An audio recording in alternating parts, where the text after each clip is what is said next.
Merci beaucoup, frère. Billy veut que je dise que c'est la première fois que je me tiens derrière la chaire depuis 3 mois. Et je me souviens que la première fois que je l'ai fait venir témoigner, il a dit, « Pour commencer, j'ai peur. » Moi aussi. Ça fait environ 35 ans que je suis dans le ministère, et c'est ma plus longue période d'absence de la chair depuis que je suis dans le ministère. J'avais besoin d'un peu de repos. Alors, frère Mosley et moi et quelques frères ici, nous sommes allés faire une petite partie de chasse. Et nous avons bien récupéré maintenant. Ceci, c'est ma première réunion depuis que je suis, depuis le 1er septembre. Et c'est quelque chose, un ministère, c'est en quelque sorte quelque chose qu'on ne doit pas laisser de côté. Bon, là, je leur ai demandé d'arrêter ce ventilateur, ou de voir s'ils pouvaient l'arrêter, parce que je sais que ça rend l'écoute difficile. C'est vraiment difficile. Je l'ai su quand quelqu'un donnait son témoignage. J'avais du mal à l'entendre. Est-ce que vous entendez bien maintenant? Très bien. Je sais que je dois me tenir très près de ce microphone jusqu'à ce que cela soit réglé. C'est vraiment un grand privilège pour moi et je suis vraiment reconnaissant au président et au chapitre des hommes d'affaires du plein évangile, ici à Yuma, et à tous les ministres. Ces bons chanteurs qui étaient ici à l'estrade il y a quelques instants, j'aimerais les entendre chanter au cours des réunions. C'était vraiment bien. Je me posais des questions alors qu'ils chantaient. Si Jean m'avait vu, je l'espère bien. Eh bien, alors, j'ai appris que vous êtes en train de tenir des réunions de réveil ici. Que le Seigneur vous bénisse abondamment, mon frère, ma sœur, dans l'exercice du ministère, et à tous mes amis de Phoenix et de différents endroits qui sont, et ceux qui viennent de là-bas, en Californie. Je veux juste dire un mot au sujet des chapitres. Quand je me suis retrouvé parmi les pentecôtistes, j'ai eu une expérience pentecôtiste, sans savoir qu'il existait une église pentecôtiste. J'étais un baptiste missionnaire à l'époque. J'avais reçu le baptême du Saint-Esprit et j'avais découvert qu'il y avait des gens qui croyaient la même chose que ce que j'avais reçu. Et ils l'avaient reçu 40 ans avant moi. Donc, j'en étais un qui, comme Paul l'a dit, je crois, je ne cherche pas à parler comme lui, mais j'étais en quelque sorte né hors saison. Mais mes frères croyaient que je m'étais égaré, que j'avais perdu le nord, comme on dit. Mais je savais que j'avais reçu quelque chose. Alors, mon expérience était exactement comme ce qu'ils avaient reçu là-bas. Et c'est comme ça que j'aime cela. Mais quand je suis venu parmi eux, ce qui brisait le cœur, c'est que j'ai vu qu'ils étaient autant divisés en différentes dénominations que l'était mon église baptiste. Et je croyais qu'il n'y avait qu'un seul groupe de gens qu'on appelait les pentecôtistes, et c'était tout. Mais je me suis aperçu qu'ils avaient plusieurs dénominations différentes. Alors, ils étaient tous des gens très bien. J'en connais dans ces groupes qui sont les meilleurs hommes que j'ai jamais rencontrés de ma vie. Et c'était bien sûr de différentes dénominations. Et pour moi, nous devrions être d'un même cœur avec Christ. Et je n'ai jamais adhéré à une dénomination en particulier. Je suis simplement resté entre eux, à essayer de tenir les mains des deux, et même celles de tous les autres, et dire, nous sommes frères. Nous voyons peut-être des petites choses différemment les uns des autres. Mais en dehors de tout cela, nous sommes toujours frères, parce que nous sommes nés du même esprit. Nous sommes la famille de Dieu. Alors, quant aux hommes d'affaires chrétiens, les hommes d'affaires du plein évangile, ce chapitre, j'avais pris part aux premières réunions avec frère Chakarian. Je l'avais connu avant que l'organisation, ou plutôt l'organisme, soit mis sur pied. Je trouvais que c'était quelque chose de formidable. Et ça a été pour moi une porte ouverte qui m'a permis de voyager à l'international par l'entremise de ces hommes d'affaires du plein évangile. En fait, il arrive des fois qu'on trouve un groupe de prédicateurs qui parfois a un petit ressentiment contre un autre groupe à cause de quelque chose que quelqu'un a dit. On ne voit pas cela partout, mais on le voit dans certaines localités. Par exemple, si une église décide de parrainer quelque chose, l'autre n'aura rien à voir avec ça. Mais avec les hommes d'affaires du plein évangile, ça a été pour moi une porte ouverte. Quand ils se réunissent, Alors j'ai tous mes frères autour de moi et nous pouvons collaborer. Il se peut que deux pasteurs aient un ressentiment l'un contre l'autre ou quelque chose du genre.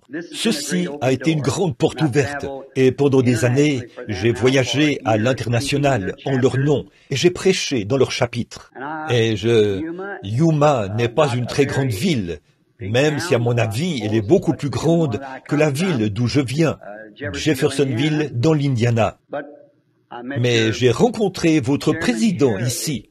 Il était et les différents membres de votre chapitre. Et je pense que vous avez ici une excellente occasion. Alors que j'étais assis là ce soir à regarder les gens, je réfléchissais. Vous savez, bientôt nous n'aurons plus ce privilège-ci. Le Conseil œcuménique des Églises nous engloutira bientôt. Je suppose que ce soir, mon auditoire est composé en majorité de pentecôtistes, de baptistes et ceux de l'Église de Dieu, et les gens qui sont en dehors du Conseil mondial des Églises. C'est exactement la carte qu'il compte jouer, et c'est ce que la Bible dit qu'il ferait. Nous en avons été prévenus, alors tenons-nous loin de cela. Ainsi donc, comme les paroles du cantique le disaient ce soir, quant à la venue imminente du Seigneur, elle est peut-être plus proche que nous le pensons. Et je pense que c'est quand nous arrivons à nous réunir dans une telle communion fraternelle, ça nous fait quelque chose, ça nous rapproche les uns des autres. Et à mesure que nous nous rapprochons les uns des autres, nous nous rapprochons aussi de Dieu. Car Jésus a dit, toutes les fois que vous avez fait ces choses, au plus petit de mes enfants, c'est à moi que vous les avez faites. J'ai un petit garçon ici quelque part, je suppose, Joseph. J'ai Billy qui est assis ici, deux filles qui sont assises là-bas au fond, et une épouse. Maintenant, si quelqu'un avait quelque chose si vous vouliez vraiment me montrer votre gentillesse, je préférerais de beaucoup que vous la montriez à mes enfants plutôt qu'à moi. C'est donc ce que je ressens en tant que parent. Et lui, il est la source de la parentalité. Je pense que c'est ce que Dieu ressent. Si nous devions, en nous servant les uns les autres, nous le servons lui. C'est de cette manière-là que nous servons Dieu. Et sachant que ceci est la vérité, je pense donc que chaque fois que ce chapitre se réunit, puisqu'il est interévangélique, les hommes d'affaires du plein évangile ne prennent position pour aucune doctrine en particulier. Ils prennent simplement position pour le plein évangile. Et si un homme n'est pas d'accord, c'est parfaitement en ordre. C'est en ordre. Nous avons de la communion fraternelle quand même.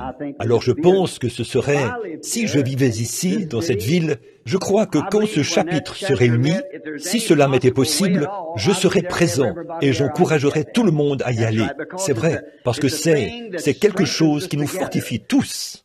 J'habite à Tucson et je prêche régulièrement dans ce chapitre-là, tout le temps. Et à Phoenix, depuis que je me suis installé en Arizona, je vais à Phoenix chaque fois que j'ai l'occasion de sortir et d'aller à Phoenix. Parce que j'essaie d'amener quelqu'un avec moi, d'inviter quelqu'un, d'amener d'autres ministres.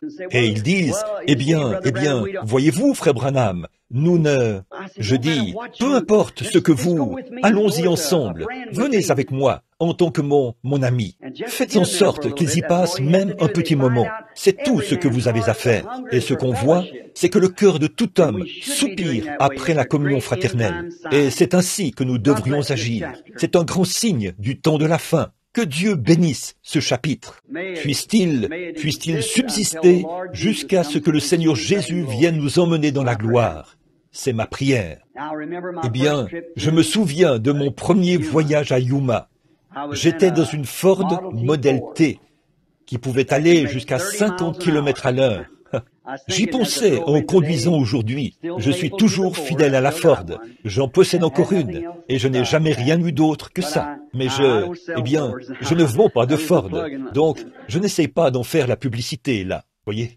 Mais je me souviens comment cette Ford, beaucoup d'entre vous, les frères, d'à peu près mon âge, vous vous souvenez de l'ancien modèle T. C'était en 1927. Il fallait vraiment ouvrir les yeux bien grands. Sinon, on ne voyait pas Yuma en y passant. La ville était toute petite et vous avez vraiment pris de l'extension. Mais la façon dont j'atteignais 50 km à l'heure avec ma Ford, c'est qu'elle roulait à 25 km à l'heure dans cette direction-ci et 25 dans cette direction-ci.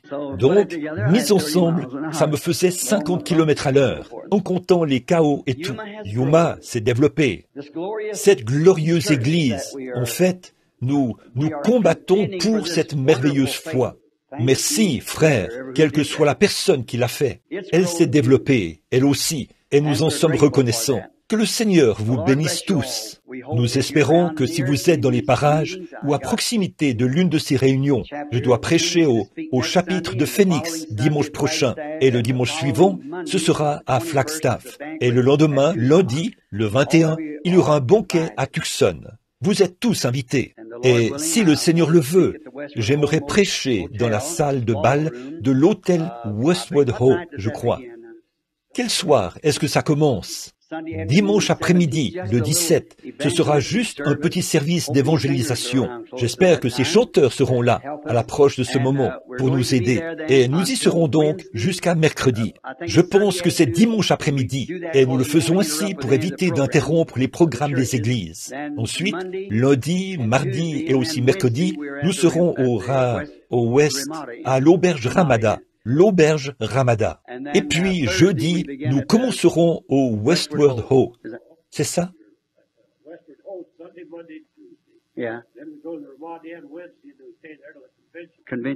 La convention, c'est à l'auberge Ramada. Alors, nous serons heureux de vous compter parmi nous en tout temps.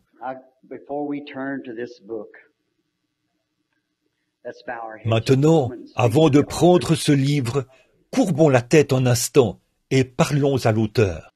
Maintenant, avec la tête inclinée vers la poussière d'où Dieu nous a pris, et si Jésus tarde, c'est ce que nous redeviendrons un de ces jours. Juste pendant ce bref moment que j'ai passé ici, un message est arrivé de l'Est pour m'informer qu'une petite dame que je connaissais, c'est la petite fille qui s'appelle Edith Wright. Elle est partie rencontrer Dieu cet après-midi à 15 heures. Nous devons y retourner. S'il y a des gens ici qui aimeraient qu'on se souvienne d'eux dans la prière, voudriez-vous simplement lever la main vers Dieu? Que Dieu vous bénisse. Père Céleste, nous avons vraiment apprécié cette belle communion fraternelle, ces chants. Oh, combien j'ai eu le cœur rempli de joie. Quand j'ai entendu ce cantique, Jean m'a-t-il vu? Père, j'espère que nous y serons tous, autant que nous sommes. Alors que nous sommes maintenant inclinés vers la poussière, nous te prions de recevoir nos actions de grâce, notre repentance et nos prières les uns pour les autres.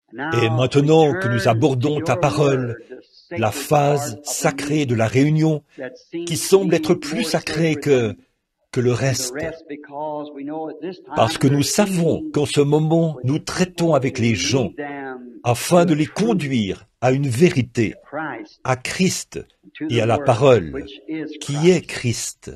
Et nous te prions d'ouvrir la parole pour nous. Nous sommes insuffisants, Seigneur, mais tu es entièrement suffisant. Je te prie donc de bénir nos faibles efforts. Puissions-nous ce soir nous retrouver dans la parole de Dieu et voir notre position. Accorde-le, Père, et nous te donnerons la louange, car nous le demandons au nom de Jésus. Amen. Maintenant, c'est vraiment agréable d'être ici. J'ai ici quelques notes auxquelles j'ai pensé faire référence pendant quelques minutes, puisqu'à mon avis, nous ne sommes pas censés garder cette salle trop longtemps le soir. Et je suis un peu, là, parmi les pentecôtistes, je suis un peu lent, vous savez. Je me souviens, je voulais peut-être raconter, la première fois que j'ai vu un prédicateur pentecôtiste, c'était le révérend Robert Doherty, de Saint-Louis. Je doute que quelqu'un parmi vous le connaisse. Vous avez vu le témoignage de sa petite fille dans le livre. Elle avait été guérie de la danse de Saint-Guy, alors que les médecins l'avaient abandonnée. Et c'est comme ça que j'ai rencontré les premiers pentecôtistes. Et là, je suis allé l'écouter prêcher. Oh, quel prédicateur! Il n'avait même pas le temps de reprendre son souffle. Il prêchait jusqu'à manquer complètement d'air et avoir le visage cyanosé. Ses genoux se frappaient et il tombait presque par terre. Et il reprenait son souffle. On pouvait l'entendre presque tout au bout de la ville là-bas. Elle se remettait à prêcher. Et je me disais, oh, je ne peux pas élaborer les idées avec une telle rapidité. Je dois en quelque sorte prendre mon temps. Je suis un peu lent. Et je prends de l'âge aussi, vous savez, mon âge avance, alors j'espère que vous serez patient avec moi pendant quelques minutes.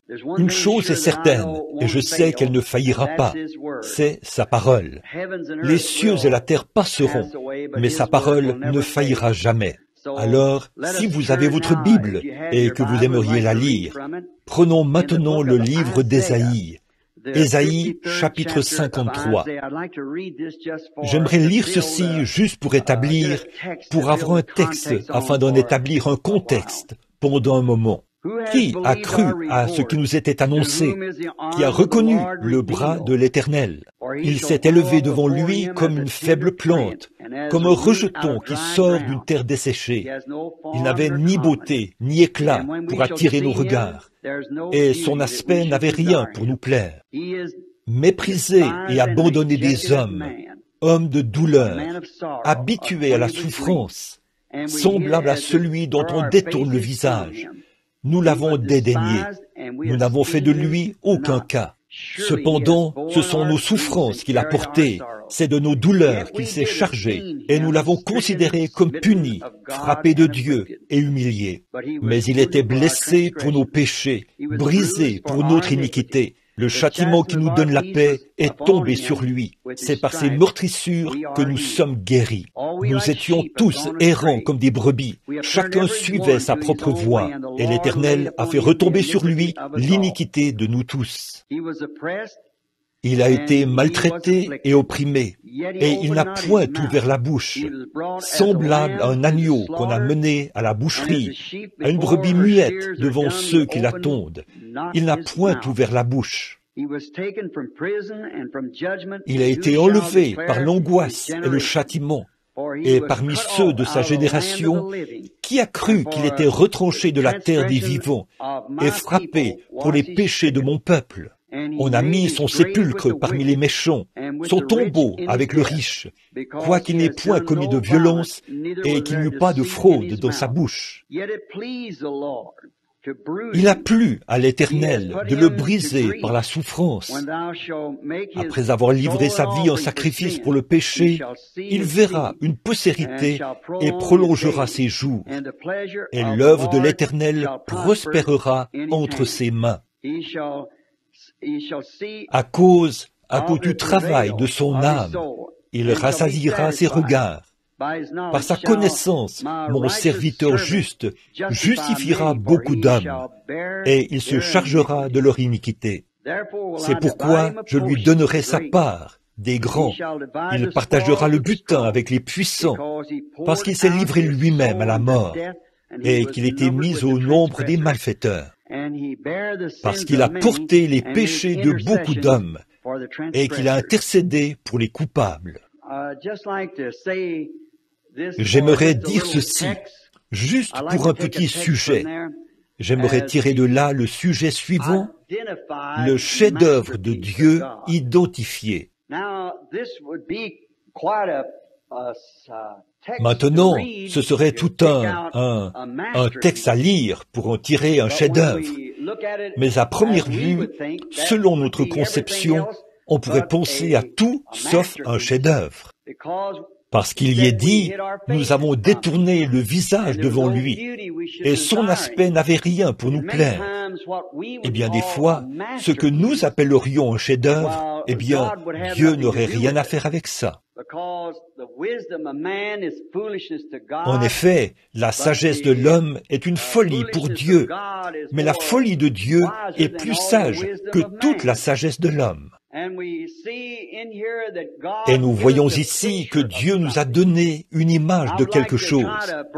J'aimerais essayer de présenter cette image devant nous, comme je suis conscient que c'est peut-être la dernière fois où certains d'entre nous se réunissent. Il se peut que nous, qui sommes ici maintenant, nous ne nous revoyons plus jamais.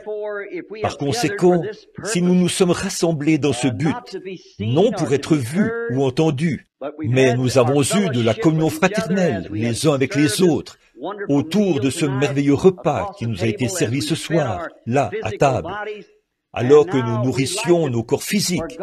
Et maintenant, nous aimerions que Dieu nourrisse notre âme de sa manne cachée.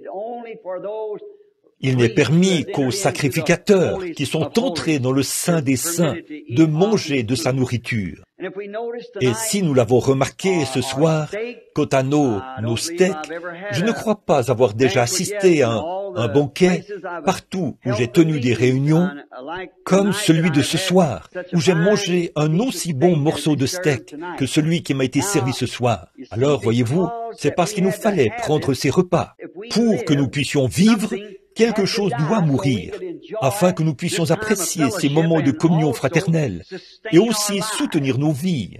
Il n'y a pas longtemps, je parlais à un homme qui était végétarien et il m'a dit, « Eh bien, je ne suis pas d'accord avec vous. » Eh bien, il m'avait en quelque sorte envoyé une lettre pour solliciter de moi une rencontre en privé. Et il a dit, « Frère Branham, je vous ai toujours considéré comme un saint homme. » Il a dit, « Mais quand je vous ai entendu dire que vous avez pris du jambon et des œufs au petit déjeuner, a-t-il dit, ça m'a renversé. » Eh bien, là, je ne voudrais pas mettre une pierre d'achoppement sur son chemin. Bon, c'est sa façon de croire. Mais j'ai dit, eh bien, monsieur, si je ne mange pas, je ne vis pas.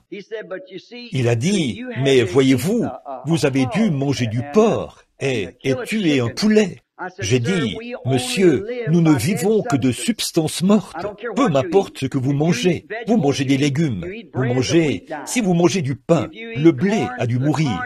Si vous mangez du maïs, ce maïs a dû mourir. Si vous mangez des haricots, ce haricot a dû mourir. Peu importe ce que vous mangez, vous ne pouvez vivre au plan physique que si quelque chose meurt, afin que vous puissiez vivre. Alors, peu importe ce que vous faites, même boire du lait, il y a des bactéries, peu importe ce que c'est, vous devez vivre de substances mortes. Si, pour que nous puissions vivre cette vie dans le naturel, il nous faut le faire par des substances mortes, quelque chose devait mourir pour que nous puissions vivre éternellement. C'est Jésus-Christ que Dieu a donné en guise de rançon pour nous. Ainsi donc, quand j'ai rencontré les pentecôtistes pour la première fois, j'étais allé en Californie, qui est juste l'État voisin d'ici, de l'autre côté du fleuve, et j'étais à Los Angeles. Je n'ai pas vécu à l'époque de cette célèbre femme prédicateur, Madame Aimée Semple McPherson. J'ai eu l'occasion de rencontrer son fils, Rolf, un brave chrétien, et sa femme et sa famille. Ce sont vraiment des gens charmants. Le docteur T. Ford et beaucoup de membres du personnel de l'Angelus Temple. C'est là que j'ai prêché à l'occasion du jubilé des pentecôtistes, leur jubilé de 50 ans, il y a quelques années, et j'y ai vraiment passé des moments merveilleux. Alors, par respect pour cette femme qui a montré l'exemple et qui faisait de son mieux pour présenter ce qu'elle avait sur son cœur, je lui ai rendu hommage en me rendant à sa tombe à Forest Lawn. Et alors que je me tenais là, j'ai ôté mon chapeau et j'ai courbé la tête et j'ai rendu grâce à Dieu pour la noble vie de cette petite servante. Par la suite, l'équipe avec laquelle j'étais, un groupe de ministres, m'a demandé si je voulais aller visiter Forest Lawn en entier. Et à l'intérieur de la morgue qui s'y trouve, ou peu importe le nom que vous donnez à ça, je regardais les différentes représentations. J'ai vu la Sainte Seine et je me suis arrêté. Beaucoup d'entre vous l'ont remarqué, quand on fait briller les lumières là-dessus, sur la scène. Vous en avez entendu parler. Mais l'une des choses les plus remarquables que j'ai vues là-bas, c'est ce qui se trouve du côté est, je crois. Quand on passe la porte, il y avait là une statue de Moïse. C'est cette œuvre qui était le couronnement de la vie de Michel-Ange. Je crois que c'était lui, le sculpteur, je peux me tromper sur l'auteur, mais je crois que c'est bien ça, Michel-Ange, le grand sculpteur qui a sculpté cela, ou la statue de Moïse. Et pendant qu'il nous la présentait, le guide qui nous conduisait, il a dit que c'était l'un des plus grands chefs-d'œuvre que Michel-Ange ait jamais sculpté. Et il a dit que ça lui a pris une bonne partie de sa vie, que c'était un travail laborieux. Puis j'ai remarqué quelque chose. Je crois que c'était au genou droit. La statue avait l'air parfaite, lisse. Moïse avait dans la main la table de la loi et il portait une longue barbe. Et évidemment, l'aspect de Moïse était le fruit de la conception mentale de Michel-Ange. Peut-être n'avait-il jamais vu une image de lui, mais dans son esprit, il avait conçu ce à quoi Moïse devait ressembler. On raconte que dès qu'il a eu terminé la statue et qu'elle était bien poncée et parfaite, il s'est reculé pour regarder son œuvre. Quand il était emporté par l'inspiration et que ça ressemblait vraiment ce qu'il avait conçu dans sa pensée, il l'avait fait de sa main, comme ça y ressemblait tellement et qu'il avait attendu toutes ces années. Il s'est tellement laissé emporter par l'inspiration qu'il l'a frappé au genou et s'est écrié « Parle !» C'est ainsi qu'il y a un endroit brisé sur la jambe, le genou de Moïse, là où Michel-Ange l'a frappé avec son marteau, emporté par un excès d'inspiration. Vous voyez, au début, il y avait en lui quelque chose, et il s'est fait une image mentale de ce à quoi Moïse devrait ressembler, selon lui. Et quand il a vu devant lui le reflet de la chose même qu'il avait à l'esprit, ce à quoi Moïse devait ressembler selon lui, après avoir gardé à l'esprit cette vision pendant des années et des années, alors qu'il s'attaquait aux grands blocs de granit, dont il taillait un morceau ici et un morceau là, et il faisait des annotations, parce qu'il fallait que le résultat soit parfait. Et quand il a vu cette œuvre parfaite, il y a vu le reflet de ce qu'il avait dans sa pensée.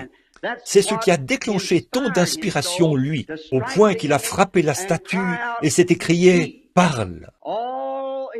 Toutes ces années de labeur avaient porté leurs fruits. Sa grande œuvre était terminée. Là, nous voyons cela, et j'en ai été inspiré, parce que pour ma part, je m'étais dit qu'en fait, c'est cette marque sur la jambe qui faisait de cela un chef-d'œuvre. En effet, si ce n'était rien de plus qu'un autre portrait de Moïse, ou quelque chose du genre, une sorte d'image dont un homme avait eu la conception. Mais l'homme qui avait accompli cette œuvre en avait été si satisfait qu'il l'avait frappé. Et pour moi, c'est cette marque qu'elle porte qui en a fait un chef-d'œuvre, parce que cela reflétait parfaitement sa conception mentale de ce à quoi Moïse devrait ressembler. Oh, je me suis tenu là. J'ai dû m'éloigner pendant quelques minutes pour réfléchir à ce que cela avait dû représenter pour lui et ce que cela signifiait pour moi à ce moment-là. Alors, il m'est venu à l'esprit ce dont je veux vous parler. Maintenant, détachons nos pensées de Michel-Ange et tournons-les vers le grand sculpteur, le Dieu Tout-Puissant, qui, au commencement, avant qu'il y ait un jour ou l'aube d'un jour, avant qu'un atome ou une molécule existe, Dieu, dans sa pensée, avait une image de l'homme, ce à quoi un homme devrait ressembler, ce qu'il devrait être, et comment il devrait agir. Et il voulait que l'homme soit une partie de lui. Alors, il a fait l'homme à son image. C'est à la ressemblance de Dieu qu'il a créé l'homme. Oh, quand Dieu, au commencement, a fait ce chef-d'œuvre, quelque chose qui reflétait ses pensées. Souvenez-vous, il n'y a qu'une seule forme de vie éternelle. Et même nos noms et nos pensées étaient en Dieu dès avant la fondation du monde. En effet, nous possédons maintenant la vie éternelle. Et pour ce faire, il nous fallait être une partie de Dieu. Donc, il nous fallait être ni plus ni moins dans ses pensées, parce que nous avons la vie éternelle, et nous avons été prédestinés à cette vie, et nos noms ont été mis dans le livre de vie de l'agneau avant la fondation du monde, selon l'Apocalypse. Maintenant, comme Dieu nous avait dans sa pensée, nous avons alors la vie éternelle, car il a prononcé la parole et nous avons vu le jour. Et une parole n'est qu'une pensée manifestée. Dieu nous avait au commencement dans ses pensées. Eh bien, quand il a créé Adam, ce premier homme, oh, comme c'était parfait, il ressemblait à Dieu. Dieu, le grand Saint-Esprit, couvrait la terre. Et les oiseaux sont apparus, peut-être. et les animaux, et différentes choses dont la forme se rapprochait de plus en plus de celui qui couvait, jusqu'à ce qu'apparaisse finalement une espèce tout à fait semblable à celui qui couvait, Dieu. Dieu a été, ou plutôt l'homme a été créé à l'image de Dieu. Alors là, il l'a placé dans ce magnifique jardin, comme Michel-Ange, qui a placé la grande œuvre de sa vie, ainsi que le font tous les grands sculpteurs. Dieu a placé son œuvre dans le jardin d'Éden et lui a fait une aide. Quelle entière satisfaction pour Dieu, au point où il s'est même reposé. Il était vraiment au repos. Son œuvre était terminée. C'est alors qu'est survenue la triste histoire de l'ennemi. Maintenant, remarquez, il y a une chose que je veux que vous ne perdiez pas de vue, c'est que Dieu a donné une protection à cet homme. Il lui a donné, il l'a fortifié à l'intérieur de sa parole, parce qu'il leur a dit ce qu'il pouvait faire et ce qu'il ne pouvait pas faire. Et c'est la même base qui est établie pour nous aujourd'hui. Ce que nous pouvons faire et ce que nous ne pouvons pas faire. Peu importe combien nous sommes bons, combien nous allons à l'église, nous faisons ceci. Il nous faut naître de nouveau. Voyez, il le faut. Dieu a dit à Adam ce qu'il pouvait faire et ce qu'il ne pouvait pas faire. Il l'a placé derrière sa parole. Puis l'ennemi est entré par la ruse et s'est glissé dans l'enceinte de la parole de Dieu, parce que la porte lui était ouverte, et il a déparé cette image par le péché. C'est l'une des histoires les plus tristes. Pensez-y à cet homme qui avait été créé à l'image de son Créateur. Il avait été donné un mur derrière lequel se retrancher, et cette parole ne pouvait jamais faillir. C'est ça, l'espérance du chrétien. C'est son bouclier, c'est son armure, c'est son rocher aujourd'hui. Restez derrière la parole, tous les croyants. Donc, vous ne devez jamais sortir de derrière cela. Quand vous le faites, vous ouvrez la porte à l'ennemi. Quand ils disent, « Oh, eh bien, vous pouvez faire un peu de ceci et un peu de cela. » Dieu veut que vous vous sépariez de tout ce qui est appelé péché, que vous soyez entièrement mis à part pour lui et pour lui seul. Il a un but dans votre vie et dans la vie de chaque individu, et personne d'autre sur la face de la terre ne peut prendre votre place. Dieu a quelque chose pour vous. C'est ainsi que vous avez été conçus. Vous avez été conçus ainsi dans un but. Dieu est souverain dans son œuvre. Il a même, les choses sont différentes. Nous sommes différents les uns des autres. Nous le voyons dans la vie animale. Nous voyons dans la vie animale qu'il y a un animal dont Dieu a fait une bête de somme, le cheval par exemple, et il doit travailler. Et la vache est faite pour le sacrifice. Mais le lion et le tigre vagabondent dans la forêt sans travailler, sans faire quoi que ce soit. Il a créé un grand animal comme l'éléphant, et il a aussi créé un tout petit animal comme la souris. Maintenant, qui peut dire à Dieu quoi faire et comment le faire? Il le fait à sa manière à lui. Et il crée les montagnes, il crée les déserts, il crée les mers, il crée les plaines, il crée des espèces d'arbres, du bois dur, le palmier, et ainsi de suite. Il le fait. Il crée les hommes différents les uns des autres. À chacun de nous, il attribue une place bien précise. Et un palmier ne peut jamais être un hickory. Un hickory ne peut jamais être un palmier. Personne ne peut prendre votre place. Et vous ne devriez pas chercher à prendre la place de quelqu'un d'autre. En effet, aux yeux de Dieu, vous êtes unique et Dieu a un but pour vous. C'est dans ce but qu'il vous a créé. Vous dites, pourquoi l'a-t-il fait? Il est souverain. Il y a une raison pour laquelle il l'a fait ainsi. Mais nous voyons que nous sommes tous gardés par la parole. Nous voyons ces corps célestes qui sont dans le ciel. La Bible dit que même une étoile diffère d'une autre. Il y a Sirius et les autres, et Mars et Jupiter, et tous ces différents corps. Ils sont différents les uns des autres.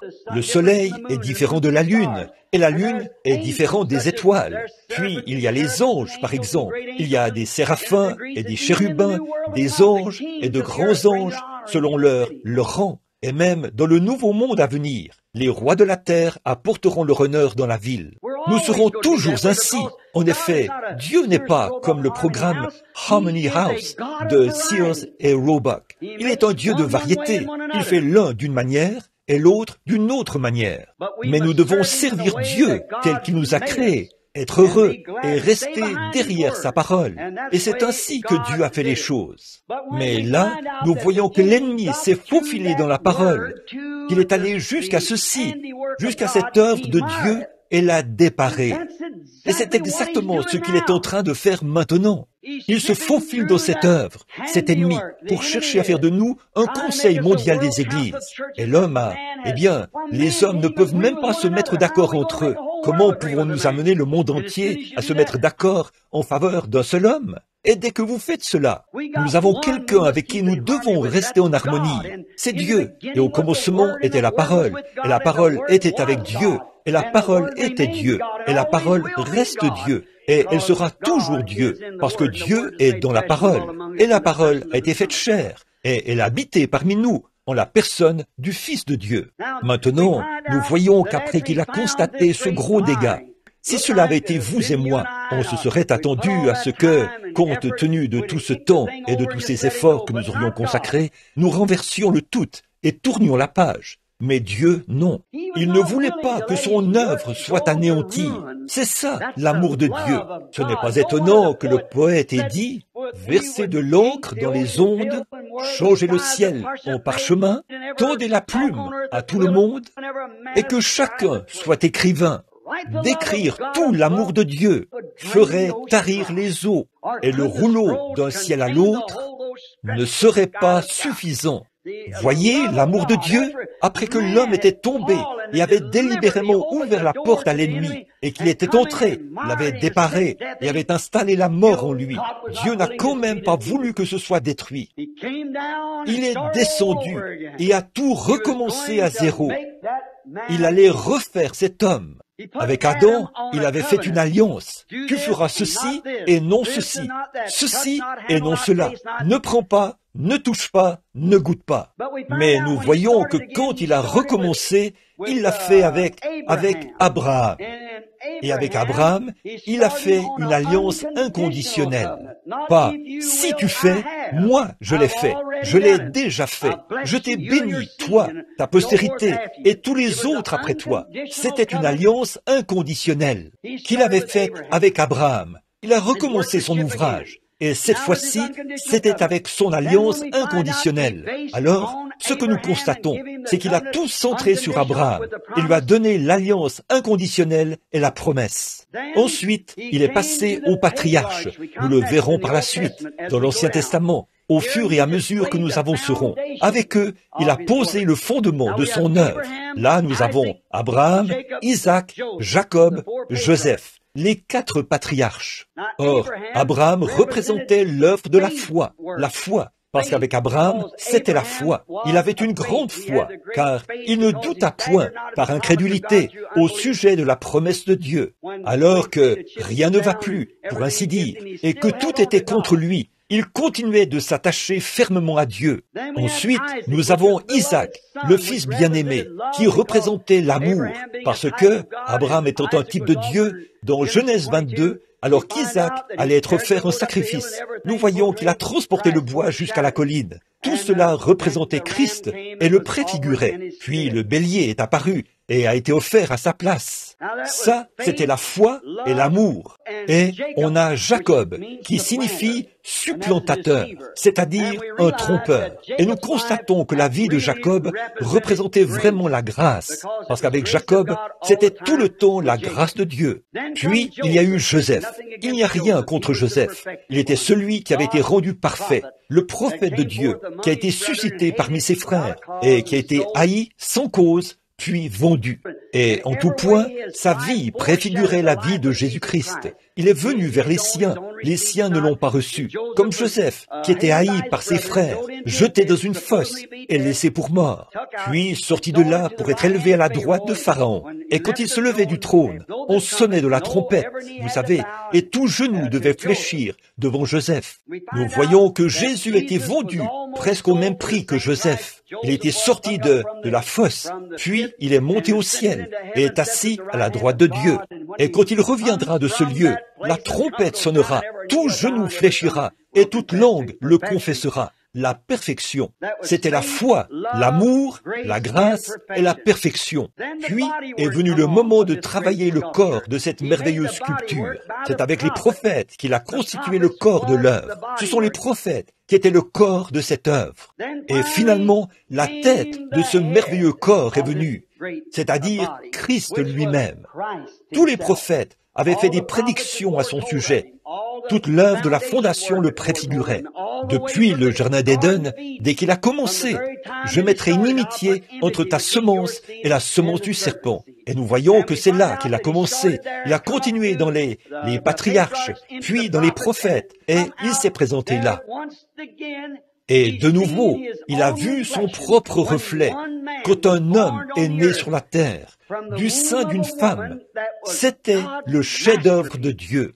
C'était le Fils de Dieu, Jésus-Christ. Il l'était pour la simple raison qu'il était parfaitement la parole. Au commencement était la parole, et la parole était avec Dieu, et la parole était Dieu, et la parole a été faite chair, et elle a habité parmi nous.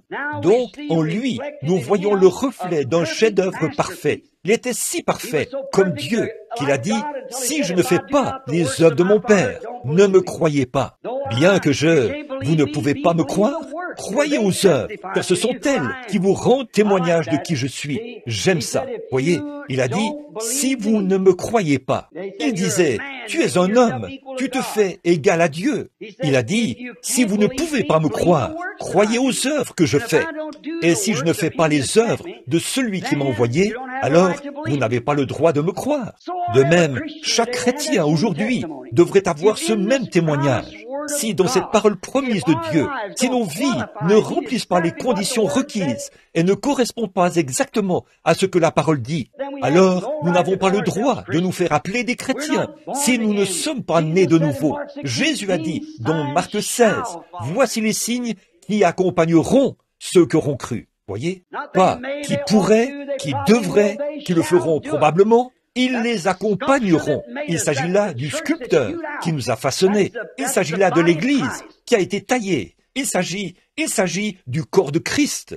Nous voyons donc que cela le reflétait parfaitement. Maintenant, le sculpteur avait fait en sorte que la parole se reflète de nouveau dans le chef-d'œuvre appelé son Fils, Dieu Emmanuel. Pensez-y que cette personne s'est tellement abandonnée à Dieu que Dieu s'est identifié là, dans ce corps, et il est devenu, lui et Dieu sont devenus un. Moi et mon Père, nous sommes un. Mon Père habite en moi. Je fais toujours ce qui est agréable au Père. Qu'en serait-il si le chrétien d'aujourd'hui pouvait avoir un tel témoignage? Vous seriez un chef-d'œuvre, ici même, à Yuma, dans la rue. Si vous êtes une blanchisseuse, là-bas, derrière votre bassin de lavage, vous serez tout de même un chef-d'œuvre pour Dieu. Si vous pouvez dire, je fais toujours ce qui est agréable à Dieu, et que le monde entier peut voir là l'œuvre de Jésus-Christ se refléter en vous. On raconte au sujet de l'or autrefois, avant l'avènement de la fonderie. Autrefois, on prenait de l'or et on le battait. C'est ce que faisait le batteur. Les Indiens, dans l'ancien temps, quand l'Arizona était à ses débuts, on battait l'or jusqu'à ce que le batteur voie son propre reflet dans l'or. On le battait pour le débarrasser totalement de la pyrite, des impuretés, de la saleté, jusqu'à ce que le batteur puisse voir son propre reflet, comme dans un miroir, à force de le battre. Eh bien, c'est ce que fait l'Évangile. Bon nombre de gens n'aiment pas qu'on les reprenne, qu'on les batte. Eh bien, ce qu'il faut à l'Église ce soir, c'est une bonne vieille raclée du Saint-Esprit qui débarrasse du monde et des choses du monde. C'est ce qu'il faut aux pentecôtistes ce soir. C'est ce qu'il faut à nos mouvements ce soir. Une bonne raclée à l'ancienne mode, la manière de l'or que l'on retourne et l'on bat jusqu'à ce que nous soyons totalement débarrassés du monde et que nous reflétions Jésus-Christ.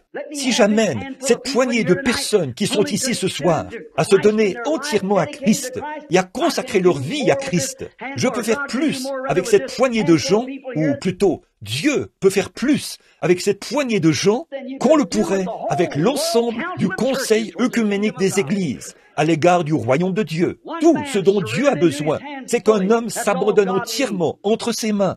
Mais voyez-vous, nous ne voulons pas rester bien tranquilles et le laisser battre ce côté-ci, ce côté-là, nous débarrasser de ceci, nous débarrasser de cela, nous débarrasser de cette idée-ci et de celle-là, et laisser Jésus-Christ se refléter en nous. Nous voyons trop de films, nous avons trop de télévision, nous avons trop d'autres divertissements mondains. C'est au point où les gens ont perdu le goût de l'Église. C'est parce que le Saint-Esprit est parti et que quelque chose d'autre est entré. C'est vrai, mes amis.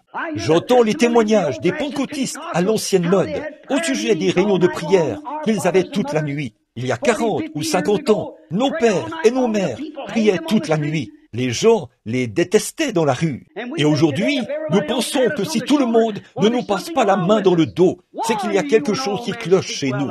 Malheur, lorsque tous les hommes diront du bien de vous. Il a été méprisé et rejeté des hommes, et nous sommes à son image. Amen. Ce qu'il nous faut aujourd'hui, ce sont de vraies réunions de prière, des réunions de prière authentiques, un nettoyage de la chair jusqu'au concierge. Toute la maison de Dieu doit être nettoyée, battue, afin de refléter l'image du batteur, et que l'évangile soit prêché de la puissance de la résurrection de Christ. C'est vrai, ce petit évangile social que l'on présente, puis on passe la main dans le dos de celui-ci et on fait de celui-ci un diacre et de celui-là un surveillant ou quelque chose du genre. C'est juste de la politique. N'est-ce pas là exactement ce qui s'est passé à Nicée, à Rome? Nous devons nous éloigner de ce genre de choses. Méthodistes, baptistes, presbytériens, pentecôtistes et tous les autres, nous devons abandonner ces choses. La politique n'a pas sa place dans l'Église. C'est le Saint-Esprit qui doit prendre le contrôle de l'Église et non un vote politique pour déterminer qui est qui. Dieu a placé dans l'Église les uns comme apôtres, les autres comme prophètes, les autres comme docteurs, comme évangélistes et comme pasteurs. Ce ne sont pas les hommes qui les y ont élus, c'est Dieu qui les y a placés par l'appel du Saint-Esprit, des réunions de prière, l'imposition des mains et le fait de rester devant Dieu. Mais aujourd'hui, nous avons tant rendu notre religion sociale que c'est presque comme la politique elle-même. Et ça, nous le faisons dans toutes nos dénominations. Personne ne peut prétendre qu'il n'y a que l'autre qui le fait. Nous en sommes tous coupables. Parmi eux, il y a de véritables hommes et de véritables femmes. Mais le problème, selon moi, c'est que nous devenons trop la minorité. Ces gens sincères qui veulent croire et qui veulent la puissance de Dieu. Il y en a trop qu'on fait entrer par des considérations sociales. Eh bien, celui-ci, c'est un brave homme. C'est quelqu'un de bien. Nous avons de bonnes églises. Nous construisons de bonnes églises et de meilleures églises que celles que nous avions autrefois. C'est très bien. Il n'y a rien contre cela. J'aime voir l'Église prospérer. Mais frère, je préfère la voir prospérer dans la puissance du Seigneur, plutôt que de la voir prospérer dans les choses du monde. Revenez à l'Évangile de nouveau. Revenez à la puissance de Dieu. Revenez à la Pentecôte, là, comme il en était de l'originel. Mais voyez-vous, le problème, c'est que nous ne voulons pas de cette correction. Vous pouvez dire quelque chose au sujet de quelque chose d'immoral que fait l'Église, ou de quelque chose de social, et hop, on vous rejette, on vous ferme les portes. Vous n'y avez plus accès, voyez, parce qu'ils tiennent une réunion pour entériner votre exclusion. On ne veut plus de vous. On dit, vous êtes fous, vous avez perdu la raison. Mais pour moi, tant que c'est ainsi dit le Seigneur, ce que qui que ce soit dit n'a pas d'importance. Il faut la puissance de Christ pour changer un homme. Il faut la puissance de Christ pour garder un homme. Et comme Jésus l'a dit une fois, considérez les lys. Et pourtant, je vous dis que Salomon, dans toute sa gloire, n'a pas été vêtu comme l'un d'eux. Salomon, dans toute sa gloire, était un personnage magnifique. Il n'y a aucun doute là-dessus. Il était quelqu'un d'admirable aux yeux du monde et un grand homme devant Dieu. Mais les habits royaux de Salomon n'avaient pas de vie en eux. C'était un morceau de tissu, probablement tondu du dos d'un mouton. Mais le lys a la vie. Ce qu'il nous faut aujourd'hui, c'est la vie de Christ en nous. C'est ça qui purifie, non pas l'extérieur, un col tourné vers l'arrière, ou un diplôme en psychologie, ou quelque chose du genre. Il faut la puissance du Christ ressuscité pour faire de nous ce que nous devrions être. Dieu n'a pas d'autre plan que de laisser le Saint-Esprit gouverner et régner dans l'Église. Oh Dieu, il était tellement à l'image de Dieu que Dieu et lui sont devenus un. Moi et le Père, nous sommes un. Oh là là, quelle vie c'était, car Dieu vivait tant en lui que toute sa vie était enveloppée en Dieu. Pas étonnant que ce soit un chef-d'œuvre. Satan est venu à lui. Chaque fois que Dieu croyait avoir un chef-d'œuvre, Satan s'y glissait. Il s'était glissé en Moïse. Il a brisé les commandements. Mais quand il s'est pointé devant ce chef-d'œuvre-ci, c'était le choix de Dieu lui-même. Amen. Dieu l'avait prédestiné.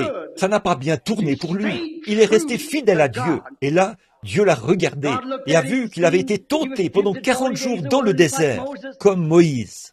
Évidemment, tous ces hommes le préfiguraient. La loi avait été brisée. Mais quand Satan, le grand tentateur, est venu et qu'il a essayé de le tenter, il s'est rendu compte que là, ce n'est pas à Moïse qu'il avait affaire. Non, monsieur, il s'est heurté à une puissance de 5000 volts qui lui a brûlé les ailes quand il s'est jeté sur celui-là. Il est écrit, a-t-il dit. Voyez, Adam était tombé, mais Jésus, le second Adam, ce chef-d'œuvre qui était venu en tant que rédempteur, il a dit, il est écrit, l'homme ne vivra pas de pain seulement, mais de toute parole qui sort de la bouche de Dieu.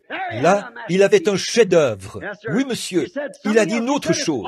Il a dit, il est aussi écrit, tu ne tenteras point l'Éternel ton Dieu. Retire-toi, Satan. Là, c'était un chef-d'œuvre. Qu'a-t-il fait? Il n'a pas dit, je vais en parler à mon église. Je vais demander aux surveillants de faire telle et telle chose. L'évêque fera telle et telle chose. Il a dit, il est écrit. C'est derrière cela qu'il avait placé son premier Adam. Il est tombé et Satan l'a déparé. Mais il ne pouvait pas déparer celui-ci. Peu importe comment il allait procéder. À tel point Dieu a dit, celui-ci est mon fils bien-aimé. Écoutez-le. Tout, je lui remets toutes choses. Vous, écoutez-le. Ils étaient un. Ils étaient le même être. Dieu vivait en lui, faisant de lui Dieu, Emmanuel, sur la terre. Il était un agneau parfait. Oh, le chef-d'œuvre parfait de la rédemption. Alors Dieu était satisfait, exactement comme Michel-Ange. Il était tellement inspiré par sa vie. Nous voyons j'ai noté ici quelques passages de l'Écriture, Marc 9, 7, si vous voulez le lire, quand c'est à la montagne de la transfiguration. Pendant qu'il était là-haut, sur la montagne de la transfiguration, nous voyons que Moïse est apparu et qu'Élie est apparu. Et tout à coup, l'apôtre Pierre a été tellement saisi par l'inspiration qu'il a dit, dressons ici 3 tentes. Nous allons former 3 organisations avec ceci. Nous allons former 3 dénominations, une pour Moïse, une pour Élie et une pour toi. Comme il parlait encore, une voix s'est fait entendre de la nuée. En ces mots, celui-ci est mon fils bien-aimé. Je suis tellement satisfait de lui que je vais le frapper. Pour vous, écoutez-le. Il va parler. Il était blessé pour nos péchés. Il était brisé pour notre iniquité. Il était un agneau, l'agneau de Dieu, le sacrifice parfait. Jamais personne n'avait vécu comme lui auparavant, et jamais personne n'a vécu comme lui par la suite. Il était le chef-d'œuvre parfait. Il concordait en tout point à la parole de Dieu. Au commencement, Dieu a donné sa parole, une portion pour cette période de temps-ci, pour cette période-là et pour cette période-là. C'est là que les hommes sont tant confus et séduits aujourd'hui. Ils essaient de bâtir sur quelque chose qui s'est produit il y a 40 ou 50 ans. Cela a été donné pour cet âge-là. À quoi cela aurait-il servi à Moïse de venir avec le message d'Enoch? À quoi cela aurait-il servi à Moïse de venir avec le message de Noé? À quoi cela aurait-il servi à Jésus de venir avec le message de Moïse? Voyez, et à quoi cela aurait-il servi à Wesley de venir avec le message de Luther? À quoi cela aurait-il servi aux pentecôtistes de venir avec le message de Wesley? Vous voyez ce que je veux dire? Tout a été assigné ici dans la Bible, et nous devons connaître l'âge et l'heure, et ce qui a été prévu pour nous. Et c'est là que nous échouons aujourd'hui. Nous lisons tout, sauf la Bible. Voici le jour que nous devrions vivre. Voici le jour dans lequel Dieu nous a placés ici. Regardons dans la parole. C'est pour cela qu'ils n'ont pas pu voir Jésus. Ces pharisiens, ces sadducéens et ces hérodiens, les différentes organisations de l'époque, avaient tellement bien ficelé les choses. Tout était si parfaitement ficelé qu'il n'y avait aucun moyen d'y échapper. selon eux.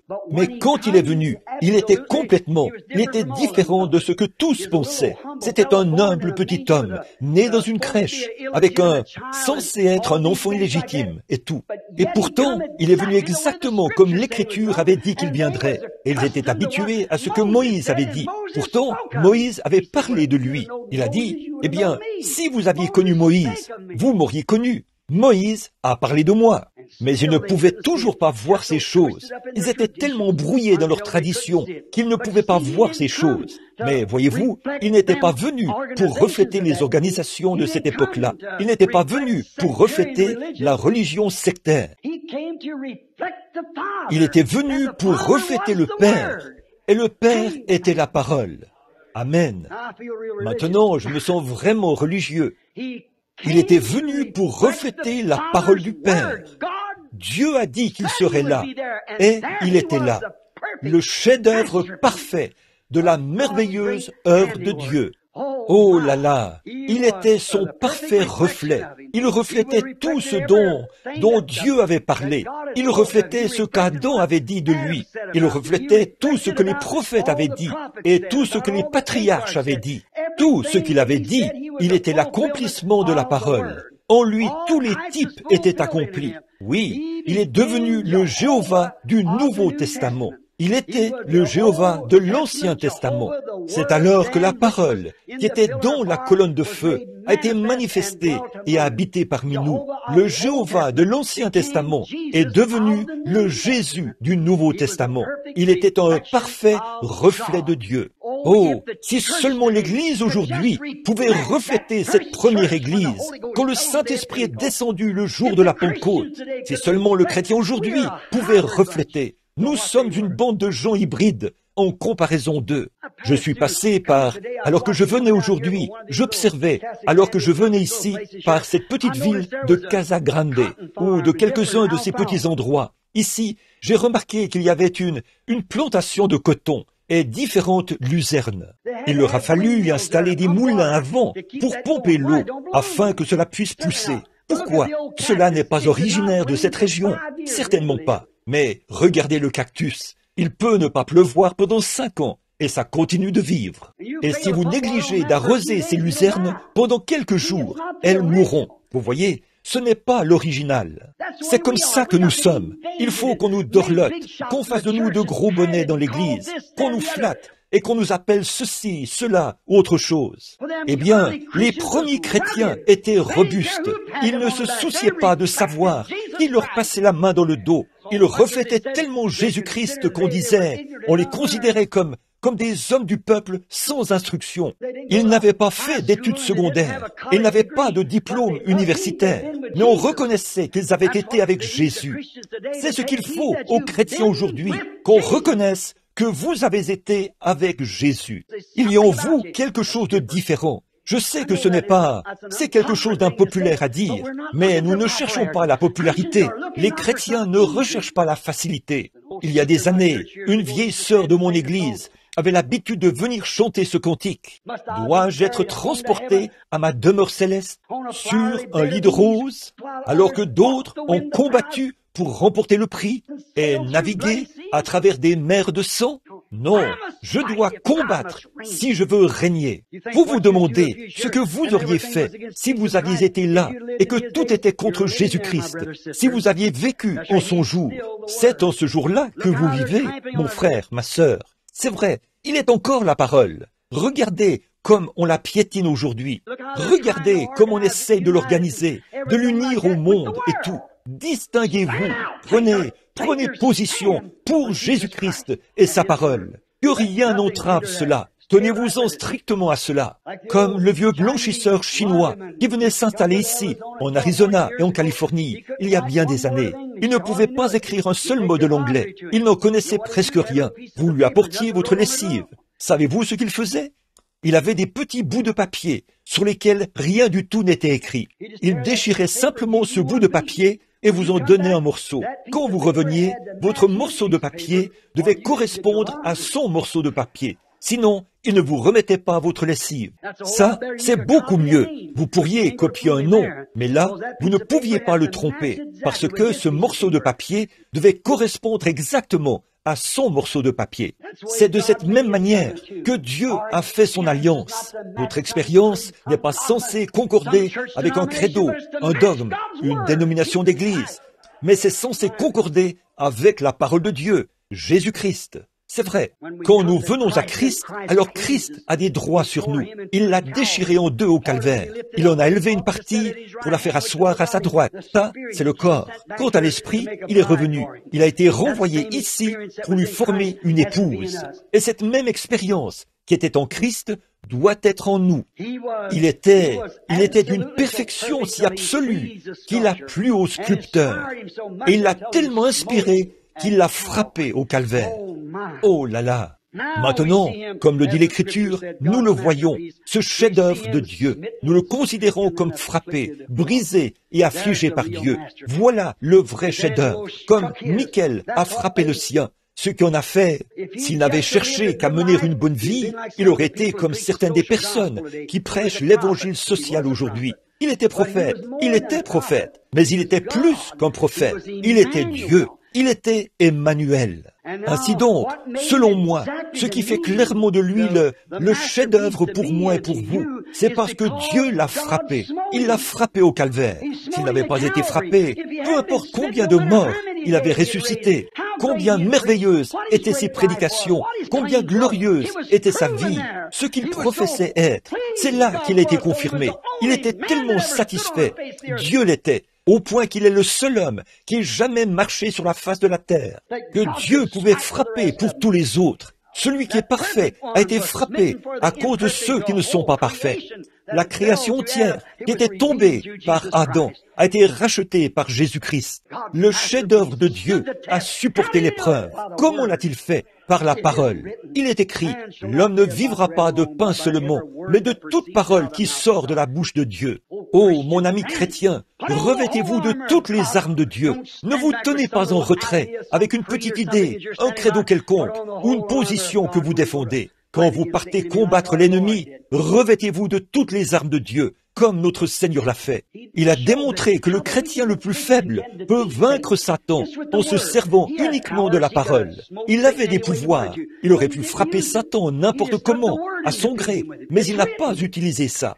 Il s'est simplement servi de la parole et l'a vaincu par la parole. Il est écrit, partout il est écrit. Donc, il a vaincu Satan par la parole de Dieu. Eh bien, c'était un chef-d'œuvre parfait, et Dieu l'a frappé. Quel exemple c'était! Quelle chose véritable! Et vous parlez de la sculpture de Michel-Ange, de Moïse, qui était frappé à la jambe. La Bible dit, cet homme a été défiguré plus que tous les hommes. Il était tellement défiguré qu'il ne ressemblait même pas à un fils de l'homme. Il était battu, il était brisé, il était sanglant. Il était meurtri.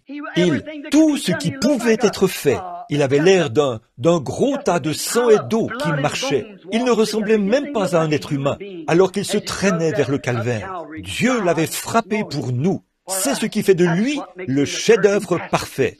Oh, comme je l'aime, sachant qu'il a fait cela pour moi, sachant qu'il a fait cela pour vous. Comment pourrions-nous égaler cela? Personne ne pouvait égaler cela. Personne n'est digne d'égaler cela.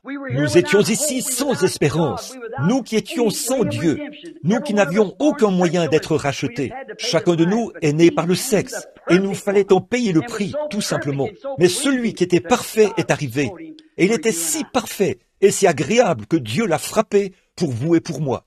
Bon, depuis près de 2000 ans, Dieu essaie de lui tailler une épouse, un chef-d'œuvre appelé l'Église. C'est vrai. Comment Dieu le fait-il? Il le fait par sa méthode qui ne change jamais. La parole. Dieu ne change jamais sa méthode. Qui que ce soit d'autre peut changer. Vous changez, je change, le temps change, le monde change. Mais Dieu ne change pas. Il est parfait. Il ne change pas. Et la manière dont il fait quelque chose la première fois Il le fait chaque fois de la même manière. Il a sauvé l'homme une fois parce qu'il s'était repenti. C'est de la même manière qu'il sauvera l'homme de nouveau. Il a guéri un homme parce qu'il avait la foi. Il guérira le suivant sur la même base. Il ne change jamais sa manière de faire parce que, vous voyez, il est souverain et il est éternel. Il est infini, omniprésent, omniscient. Il est Dieu. Par conséquent, il n'a pas à recourir à qui que ce soit pour avoir la sagesse. Il n'a pas à attendre que son savoir augmente. Il n'a pas besoin d'un nouveau diplôme. Il est parfait. Et quel que soit le diplôme, quelle que soit la chose qu'il a faite la première fois, sa première décision reste la même pour toujours. Cela ne pourra jamais être changé. Oh, comme je suis heureux. Et quand il a fait son premier chef-d'œuvre, il l'a placé derrière la parole. Quand il a fait son deuxième chef-d'œuvre, il était la parole. Amen. Il était la parole. Pas derrière la parole, mais il était la parole. Dieu ne change jamais son plan. C'est exactement avec cela qu'il a commencé sa première église, la parole. Or Dieu, la parole, au commencement, il était indépendant de tout, de toute chose, de tout peuple. Maintenant, je ne dis pas ceci par esprit de contradiction. Dieu est un ségrégationniste. Le savez-vous? Vous parlez d'intégration. Dieu est un ségrégationniste. Il l'est certainement. Il sépare son peuple du monde. Il a séparé Israël, sa nation. Il essaie de séparer son Église du monde. Mais l'Église veut frayer avec le monde. Mais son peuple est encore séparé. Séparé pour être à lui. Qui est-il? La parole. Comment un homme peut-il avoir le baptême du Saint-Esprit? Et le Saint-Esprit a écrit la parole. Et un homme aurait le baptême du Saint-Esprit et nierait la parole? Comment le Saint-Esprit en vous peut-il nier sa propre parole qui vous a été destinée? Je n'arrive pas à comprendre cela. Il doit s'accorder avec la parole. Et si l'Esprit que vous avez en vous ne ponctue pas chacune des promesses de Dieu d'un Amen, il y a quelque chose qui ne va pas. Frère Fred Sothman, ou quelqu'un ici ce soir, a donné une citation. Jésus-Christ est le même hier, aujourd'hui et éternellement. Il est la parole. Ça c'est sûr. Il est toujours le même. Vous voyez? Et votre esprit doit ponctuer cela d'un Amen. Oh, dans un sens, il l'est. En tout point, il est le même. Hier, aujourd'hui et éternellement. Nous remarquons donc que Dieu a commencé à se former une épouse pour Christ. Alors, il faut que cette épouse s'identifie à lui et en lui, parce qu'elle est une partie de lui. Donc, l'épouse est une partie de lui. Elle est une partie de lui. La parole, pour ce jour-là, l'épouse devient une partie de cette parole, car c'est Christ. Maintenant, croyez-vous cela? Il nous faut être en Christ, en Christ. Il nous faut être de Christ, en Christ, une partie de Christ.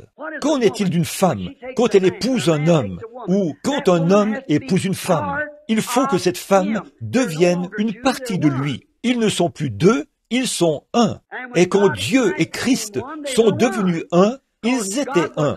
Car Dieu était la parole, et la parole a été faite chair. La chair et la parole sont devenus un. Et quand l'Église devient l'épouse de Christ, elle et les évangiles sont une seule et même chose. Alors, comment pouvez-vous dire, les jours des miracles sont passés? Alors, comment pouvez-vous dire, il n'est pas le même, hier, aujourd'hui et éternellement? Comment pouvez-vous dire, ces choses n'étaient que pour les apôtres, ou les disciples, ou des gens d'une autre époque, alors que vous êtes une partie de lui? Alors qu'il a dit, les cieux et la terre passeront, mais ma parole ne faillira jamais. Qu'en est-il d'Apocalypse 22? Quand il a eu fini d'écrire le livre, il a dit, je déclare que si quelqu'un ajoute un mot ou en retranche un mot, sa part sera retranchée du livre de vie. Comment parviendrons-nous au ciel alors que nous disons, eh bien, je crois ceci, mais je ne crois pas cela? Il vous faut être la parole dans sa plénitude, car vous êtes une partie de lui. C'est ainsi que Dieu essaie de former son Église aujourd'hui, pas par un credo. Et ils essayent de nous imposer cela, les amis. Vous pouvez voir cela venir. L'Écriture est sur la muraille. Avant longtemps, nous formerons une Église mondiale.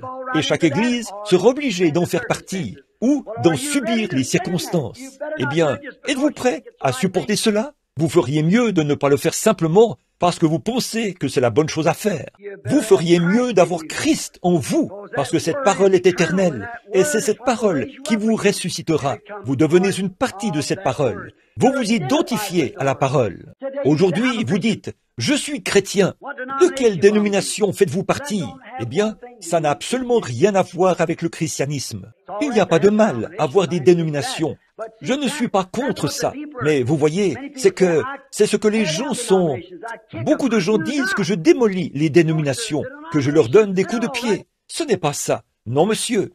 Les dénominations, c'est très bien. C'est comme des contrats de travail ou des choses du genre. Mais quand vous vous accrochez à cela et que vous dites « Je suis chrétien parce que je fais partie de telle et telle église », ça ne veut rien dire. Vous devez faire partie de Christ et Christ est la parole. Et bien des fois, ces dénominations sont aussi éloignées de la parole que l'Est est éloigné de l'Ouest. Pour être l'épouse, vous devez vous en tenir à la parole. Si vous êtes dans l'épouse, vous êtes dans la parole, et la parole est en vous, et la parole qui reflétait Dieu à travers Christ reflète le même Dieu à travers vous. Amen. Amen signifie qu'il en soit ainsi. Alors, qu'il en soit ainsi. Je crois que c'est la vérité. Vous devez vous identifier à lui. Eh bien, pour que je sois un véritable et authentique Américain, pour que je sois un vrai citoyen de cette nation, je dois m'identifier à elle. Je dois assumer tout ce qu'elle a jamais été, bon ou mauvais. Il faut que je sois tout ce qu'elle est, bon ou mauvais, tout ce qu'elle sera, bon ou mauvais. Il me faut m'identifier à cette nation pour être un Américain. Pas vrai? En temps de gloire ou de honte, dans la liberté ou dans la flamme, peu importe ce qu'elle traverse, je dois être le bâtisseur de son immortalité. Je dois me tenir là et faire bloc. Tout ce qu'elle est, je le suis. Tout ce qu'elle a jamais été, je le suis. Tout ce qu'elle sera, je dois en être un participant. C'est vrai. Pensez-y un instant. Alors, pour ce faire, en tant qu'Américain, je vais vous le montrer, de sorte que vous soyez certain de saisir cela, alors que je termine. Pour que je sois un Américain, il faut que je m'identifie à tout ce que ce pays a jamais fait. Ainsi, j'ai débarqué à Plymouth Rock avec les ancêtres. J'étais à Plymouth Rock avec les pèlerins. J'étais avec eux là-bas. J'ai chevauché avec Paul Revere un soir pour avertir cette nation des dangers qui la guettaient. J'ai dû y être si je suis un Américain. Vous dites, « Oh, frère Branham, attendez un instant. La Bible dit dans Hébreux chapitre 7 ceci. Lévi, qui perçoit la dîme, l'a payé, car il était dans les reins d'Abraham lorsque Melchisédek est allé au-devant d'Abraham, son arrière-grand-père. Et cela lui était imputé. Quand son arrière-petit-fils était dans ses reins, quand Abraham a payé la dîme à Melchisédek, Dieu l'a compté. L'a-t-il fait? C'est vrai. Peu importe ce qu'est cette nation, je le suis. C'est vrai. Alors j'ai débarqué à Plymouth Rock. J'ai chevauché avec Paul Revere. J'ai traversé Valley Forge. J'étais dans cette rivière glacée avec George Washington. J'étais l'un de ces soldats américains qui n'avaient pas de chaussures quand ils ont marché contre les Britanniques. J'avais les pieds gelés ce matin-là. Quand je me suis enveloppé les pieds, j'ai vu Washington sortir des régions sauvages, trempé jusqu'à la ceinture, du fait d'avoir prié toute la nuit. J'étais là quand ça s'est produit. Je me suis tenu aux côtés de Stonewall Jackson, quand l'opposition était très forte, quand les armées du Nord ont été envoyées là-bas. Elles ont dit, toutes les armées ont battu en retraite. On a dit, où est Jackson? Ils ont répondu, il est là, debout, comme un mur de pierre. Je me suis tenu là avec lui, un petit homme aux yeux bleus. Une fois, on lui a demandé, comment peux-tu te tenir là alors que l'opposition est si forte? Un homme très modeste, il a donné un coup de pied avec sa botte, comme ceci. Il a dit, je ne bois jamais un verre d'eau sans remercier le Dieu Tout-Puissant. Je l'ai soutenu dans ses convictions. Je me suis tenu aux côtés de Stonewall Jackson. C'est vrai, j'étais au Boston Tea Party. J'ai aidé à jeter une partie de ce thé britannique dans l'océan. Il le fallait pour que je sois un Américain. Oui, monsieur. Oui, monsieur. J'ai signé la déclaration d'indépendance aux côtés de Thomas Jefferson. J'ai sonné la cloche de la liberté le 4 juillet 1776.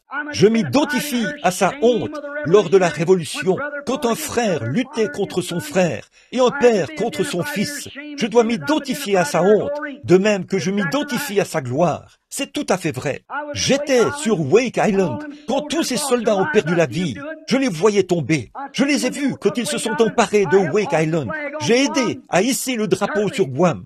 Certainement, tout ce qu'elle était et tout ce qu'elle a jamais fait, tout ce qu'elle est maintenant, je dis fièrement que je suis une partie d'elle, parce que je suis heureux d'être américain. Pas vous?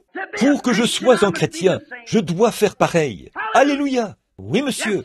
Si je suis un chrétien, alors j'ai prêché l'évangile avec Noé et j'ai averti les gens du jugement à venir. Oui, monsieur. J'étais de leur nombre à cette époque-là. Je faisais partie de l'économie de Dieu. J'étais avec Moïse au buisson ardent. J'avais été chassé de l'Égypte avec Moïse. Je m'étais enfui dans le désert et j'étais avec lui au buisson ardent. J'ai entendu sa voix. J'ai vu sa gloire. J'ai vu la colonne de feu dans ce buisson là-bas parler à Moïse. J'étais avec lui à la mer Rouge quand elle s'est ouverte. J'ai vu la colonne de feu s'établir sur le mont Sinaï. J'ai mangé la manne dans le désert et j'ai bu au rocher frappé. Alléluia! Je n'ai pas l'impression d'avoir 55 ans en ce moment. Amen. Oui, monsieur. J'ai mangé de la manne dans le désert, avec les enfants hébreux là-bas, dans le désert. Et j'ai bu à ce même rocher frappé. Je me suis tenu avec Josué ce matin-là, alors qu'il regardait les murailles de Jéricho, et qu'il a vu un homme qui se tenait là. Il a tiré son épée, il a couru à sa rencontre. Il a dit, « Es-tu des nôtres ou es-tu du côté de notre ennemi ?» Il a dit, « Je suis le chef de l'armée de l'Éternel. » J'ai vu Josué jeter son épée par terre. Je me suis agenouillé avec Josué quand je me suis prosterné devant lui, le chef de l'armée de l'Éternel. J'ai vu s'écrouler les murailles de Jéricho au son de la trompette. J'ai vu Josué dire, « Soleil, arrête-toi, et toi, lune, arrête-toi sur Ajalon, ne bougez pas. » J'ai vu le soleil s'arrêter et la lune ne pas manquer de donner sa lumière. J'ai vu tout cela se produire. J'étais avec Daniel dans la fosse aux lions, avec les enfants hébreux dans la fournaise ardente.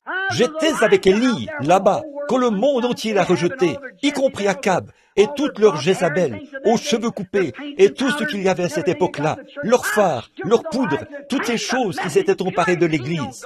Je me suis tenu avec Élie, je l'ai proclamé le message pur, sans tache de la parole de Dieu. Alléluia! Je me suis tenu à ses côtés sur la montagne du Carmel quand il était tout seul là-bas. Je l'ai vu prier jusqu'à faire descendre le feu du ciel. J'étais avec David quand il a tué Goliath. Gloire à Dieu! Eh bien, si je suis un chrétien, je m'identifie à tout cela. Je dois être une partie de cela. Oui, monsieur. J'ai prophétisé avec Ésaïe en son jour. J'étais avec Jean au Jourdain quand il a vu la colombe descendre sur lui. Je me suis tenu aux côtés de Jean au Jourdain. Je l'ai vu guérir les malades, ressusciter Lazare, ramener à la vie la fille de Jairus après qu'elle était morte. J'ai vu cela. Je m'identifie à lui dans sa mort. Je suis mort avec lui quand il est mort au calvaire. Et je suis ressuscité avec lui le matin de Pâques, de la puissance de sa résurrection. Je suis un témoin de cela ce soir. Je suis mort avec lui au calvaire et je suis ressuscité avec lui à Pâques. Alléluia! Pour que je sois une partie de lui, je dois m'identifier à lui. Je me suis identifié à lui dans sa mort. Je me suis identifié à lui dans sa souffrance. Je me suis identifié à lui quand les dénominations l'ont rejeté. Je me suis identifié à lui quand ils l'ont chassé du temple, quand ils ont cherché à jeter, à se débarrasser de lui. J'étais là avec lui. J'étais avec lui dans sa mort. Je suis ressuscité avec lui lors de sa résurrection. Et j'étais avec les 120 quand ils sont montés dans la chambre haute. Oui, monsieur. J'ai été témoin de ce vent impétueux qui est venu du ciel. J'ai parlé en langue avec les oins le jour de la Pentecôte. Alléluia! J'étais là parce que je m'identifie à lui. Gloire à Dieu! C'est vrai, j'ai prêché avec Pierre dans Acte 2. Oh, j'ai prêché avec lui là-bas. J'ai prêché avec Paul à l'Aréopage, devant les critiqueurs. Oui, monsieur, il fallait que j'y sois. J'étais avec Jean dans l'île de Patmos. J'ai eu la vision de sa venue. J'ai vu Luther. J'étais avec lui pendant la Réforme. J'étais avec Wesley. Et maintenant, je suis ici, à Yuma, en Arizona. Alléluia!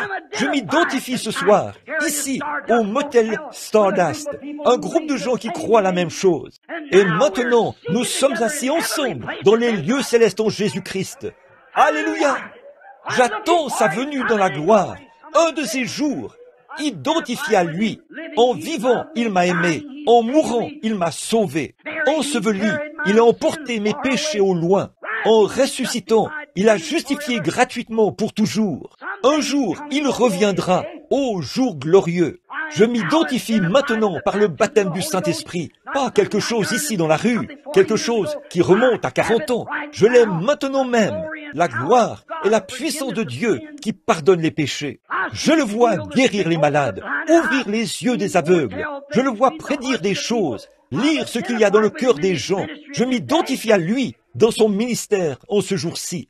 Gloire à Dieu, je m'identifie à lui pour ce qui est de la délivrance en ce dernier jour. J'ai confiance que je ferai partie de cette glorieuse épouse qui viendra un de ces jours. Peu importe ce que le monde peut dire, qu'il nous traite de fous, d'hystériques, ou de Belzébul, ou d'hérétiques, et que sais-je encore. Je veux continuer à m'identifier à ce groupe-là. J'y suis toujours, j'y reste, j'y suis né, je veux y rester. J'y serai toujours, parce que Dieu m'y a placé.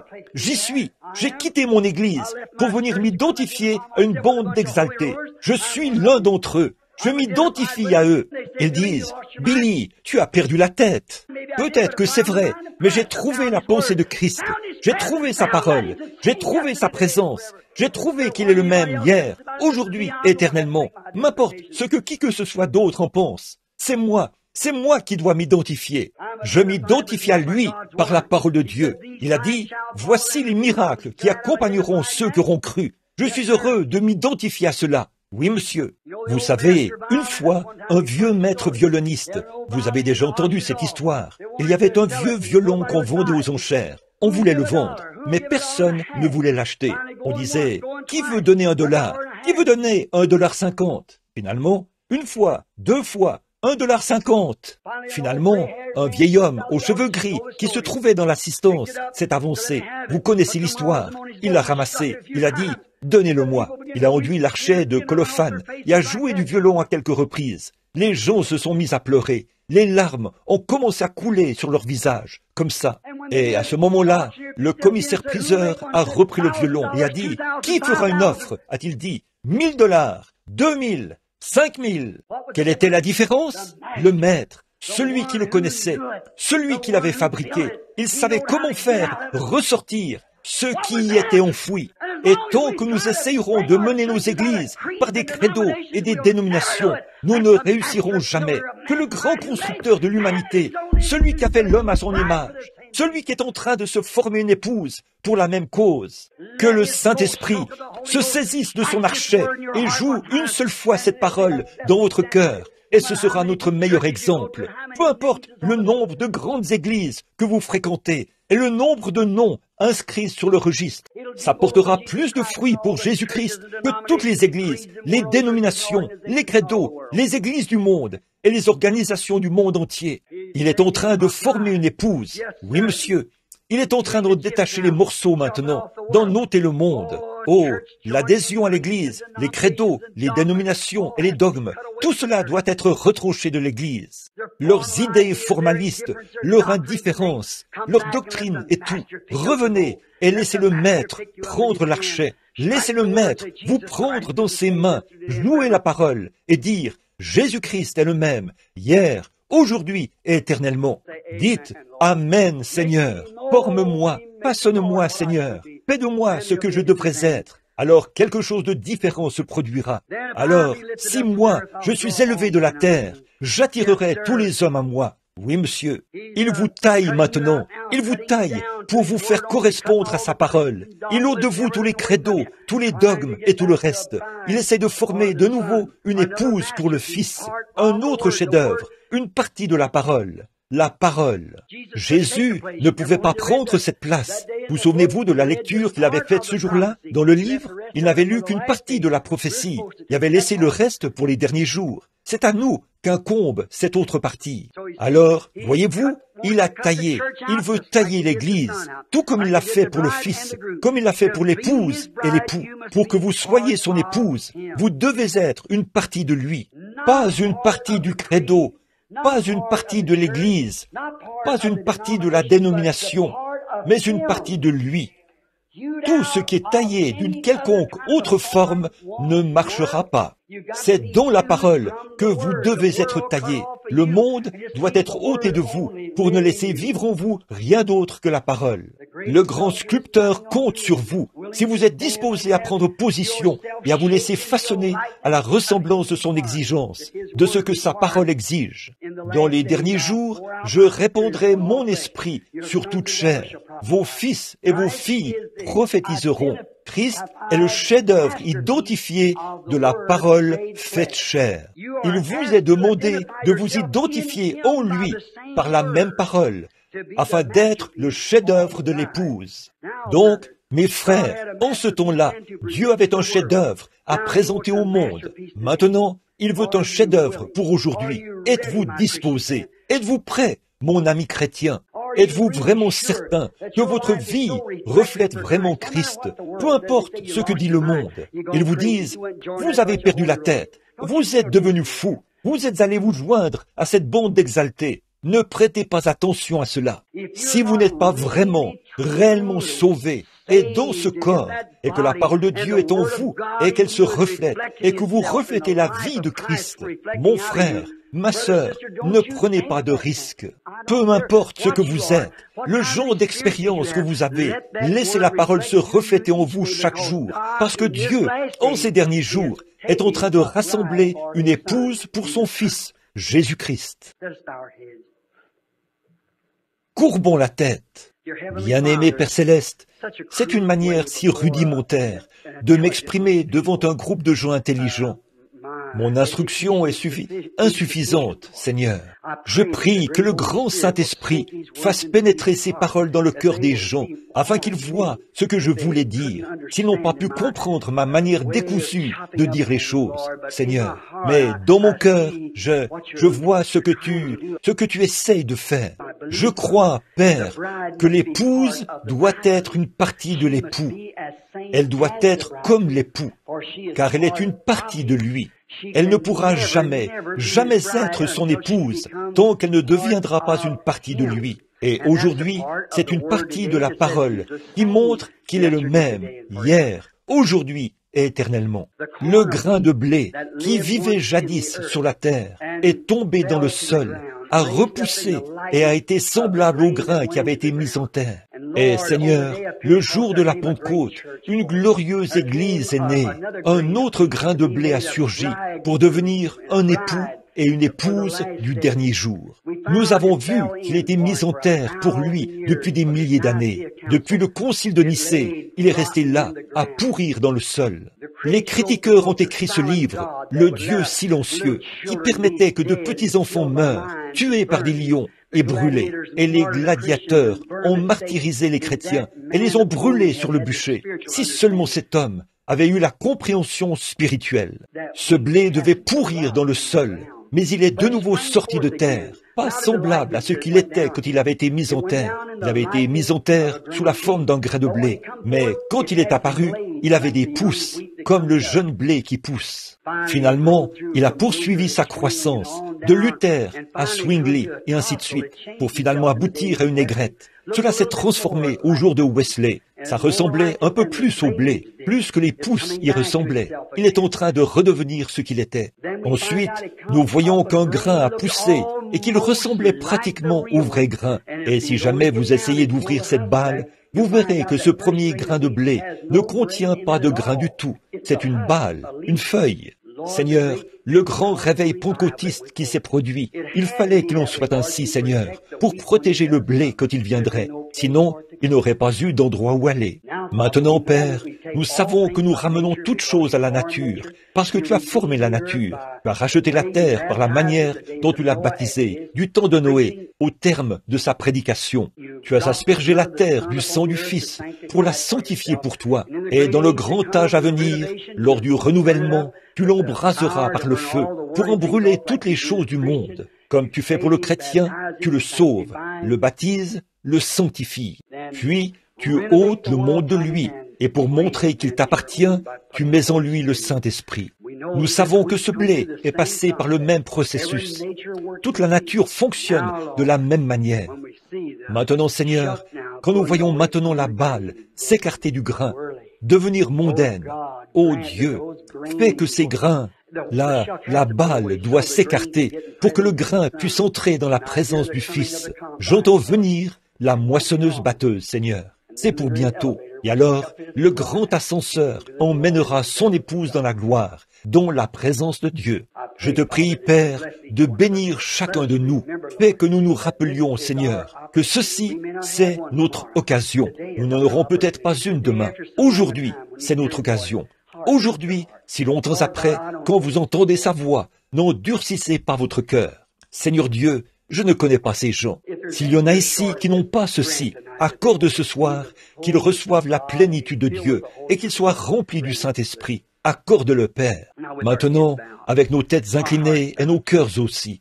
Mes amis, excusez mes manières. Je vous ai présenté un message décousu. Je prie que Dieu vous fasse voir ce que je voulais dire. Maintenant, si je ne veux pas que qui que ce soit lève les yeux, gardez simplement la tête inclinée. Qui que vous soyez, si vous n'êtes pas certain que votre vie...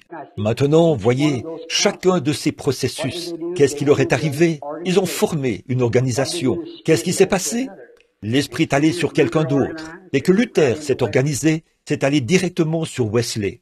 Wesley s'est organisé, c'est allé directement sur les pentecôtistes. Les pentecôtistes se sont organisés. Où cela va-t-il? Exactement comme la colonne de feu. Ça avance continuellement. Et certaines personnes disent, je suis pentecôtiste. C'est bien. Je suis luthérien. C'est très bien. Il n'y a pas de mal à ça. Mais, mon ami, le blé continue d'avancer. Nous avons eu l'un des plus grands réveils. Ça a duré plus longtemps. L'histoire montre qu'un réveil ne dure qu'à peu près 3 ans. Celui-ci se poursuit depuis 15 ans ou plus. On a de grandes campagnes de guérison, mais ça s'est refroidi maintenant. Regardez, à la suite de chaque réveil, il y a toujours une organisation qui voit le jour. Pourquoi cela ne s'est-il pas produit dans ce cas-ci? Il y a un petit groupe de frères qui avait commencé quelque part par ici et qui se faisait appeler la dernière pluie. Ils ne sont allés nulle part. Cela a échoué. Pourquoi? C'est l'âge du blé, mes amis. C'est le blé. Il y a un ministère sur la terre qui est exactement comme celui qui était mis en terre là-bas au début. Une véritable expérience pentecôtiste. Les églises s'organisent. Et l'une essaie de construire un bâtiment plus imposant que l'autre, d'avoir plus de membres et tout. Les organisations, petit à petit, nous le voyons. Je suis pentecôtiste. Nous les voyons qui s'en écartent. Mais qu'est-ce que c'est? Il faut que cela se produise, afin que le Fils puisse atteindre le grain. Si cela n'avait pas été là au départ, il n'y avait pas de balle pour l'envelopper, il n'aurait nulle part où aller. Dieu en a fait une balle, vous voyez, comme le maïs, comme le blé, comme tout ce qui vient du grain. Maintenant, vous voyez, aucune organisation n'a vu le jour à la suite de ceci. Pourquoi? Il n'y a plus de temps pour ça. Nous sommes à la fin. Et si vous n'êtes pas tout à fait où vous devriez être, et que vous dites, frère Branham, si Dieu exauce votre prière en faveur des malades, j'ai entendu ce que le Seigneur a fait en répondant aux prières. Vous avez entendu parler que d'autres personnes dans le monde prient aujourd'hui. Vous dites, voulez-vous prier pour moi, afin que je reçoive cette expérience, frère Branham? Je ne vous reverrai peut-être jamais. Je ne vous reverrai peut-être plus. Mais priez pour que je sois là-bas. En ce moment-ci, je n'ai pas l'impression que j'y serai, mais j'aimerais que vous priez pour moi, afin que j'y sois. Maintenant, toutes les têtes inclinées, levez la main. Voulez-vous que le Seigneur vous bénisse, et vous, que Dieu vous bénisse. Dans ce groupe de gens, je pense que peut-être 50 ou 75 mains se sont levées. Maintenant, cher Jésus, tu es le juge. Nous ne sommes que les prédicateurs. Je te prie, Dieu bien-aimé, et si je trouve grâce à tes yeux, exauce ma prière. Tu as vu toutes les mains qui se sont levées. Tu sais ce qu'il y a dans leur cœur. Nous croyons qu'ils sont destinés à la vie. Et Satan, tout comme au jour d'Adam, il essaie d'empêcher ce chef-d'œuvre de paraître. Que cela s'arrête ce soir. Puisse le sang de Jésus-Christ contrecarrer cela, et puisse-il paraître devant Dieu comme un chef-d'œuvre. Accorde-le, Père. Puisse-t-il s'identifier à la parole de Christ. Il a dit, si un homme ne naît de nouveau, puisse-t-il recevoir cette expérience de la nouvelle naissance. puisse-t-il recevoir le baptême du Saint-Esprit, qu'il soit renouvelé, que toutes les choses du monde soient renversées. Ils n'en veulent plus, Seigneur. Débarrasse-les du monde et fais-les paraître comme un chef-d'œuvre devant les gens. Accorde-le, Seigneur, afin que tu sois heureux dans cet âge du temps du jardin, en ces derniers jours, de présenter ton chef-d'œuvre, ces hommes et ces femmes, ces garçons et ces filles qui ont levé la main. Accorde-le, Seigneur. Bénis ce réveil qui accourt dans la ville. Je prie au Dieu que tous les hommes et toutes les femmes qui sont dans les parages visitent ce réveil, que chacun d'eux soit rempli du Saint-Esprit et qu'un réveil à l'ancienne mode balaye cette petite ville, ici, au point où des gens de partout viendront. Accorde-le, Seigneur. Accorde-nous ces choses, Père, car nous les demandons au nom de Jésus. Amen. Je l'aime, je l'aime. L'aimez-vous? Vous savez, Paul a dit, si je chante, je dois chanter par l'Esprit. Je me demande, je suis loin d'être un chanteur, mais je me demande si ensemble, nous ne pourrions pas commencer ce chant. Je l'aime. Voulez-vous nous donner la note, sœur? Parce qu'il m'a aimé le premier. Vous l'avez entendu. Combien le savent? Faites voix vôtre. C'est un de mes vieux chants. J'aime le chanter. Très bien. Maintenant, courbons simplement la tête, fermons les yeux et chantons donc « Je l'aime ».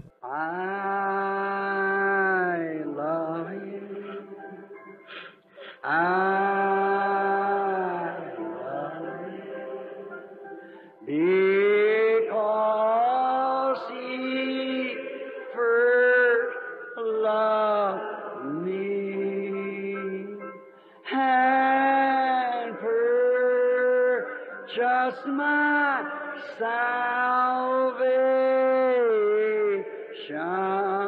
on Calvary's tree. Let's hum it. Fredonnons-le. Un jour, des arcs-en-ciel balayeront le ciel.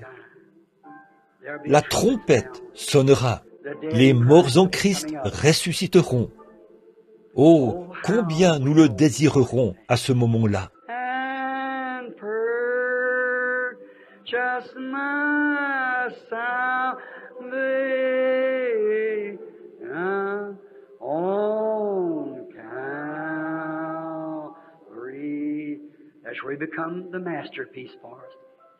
C'est là que pour nous, il est devenu le chef-d'œuvre. Souvenez-vous-en, tous les chefs-d'œuvre, avant même qu'ils puissent entrer dans le temple de la renommée, ils doivent d'abord passer par la galerie des critiques. Les critiques doivent voir s'il y a des critiques à formuler là-dessus. Mais quand ils supportent la critique, alors on le place dans le temple de la renommée. Le Fils de Dieu a essuyé les critiques de toutes les organisations, les dénominations, même jusqu'à Pilate qui a dit « Je ne trouve en lui aucun crime ». Judas a dit « J'ai trahi le sang innocent ». Puis Dieu l'a ressuscité et il se tient dans le grand temple de la renommée aujourd'hui, à la droite de Dieu, pour intercéder. Ne voulez-vous pas le rejoindre là-bas? Ne voulez-vous pas faire partie de cela? Vous le pouvez, vous y êtes conviés. Pendant que nous chantons ce cantique, pourquoi ne pas en parler avec lui maintenant?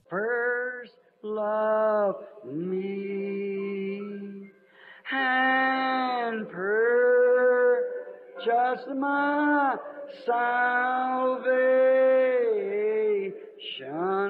on Calvary's tree. Pendant que nous le chantons à nouveau, j'aimerais que vous serriez la main de quelqu'un en face de vous maintenant, de l'autre côté de la table.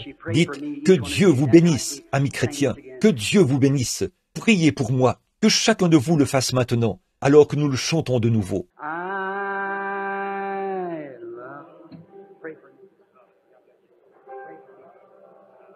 Love him because he... C'est ça, serrez-vous la main, dites, priez pour moi, vous tous, priez pour moi, je veux tant y être. And purchase my salvation on Calvary's tree. Maintenant, courbons la tête, fermons les yeux, levons les mains et chantons-le lui maintenant.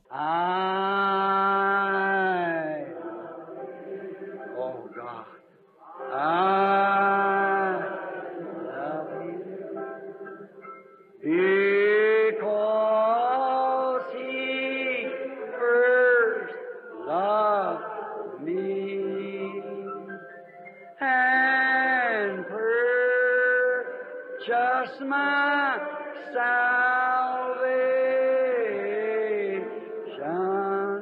on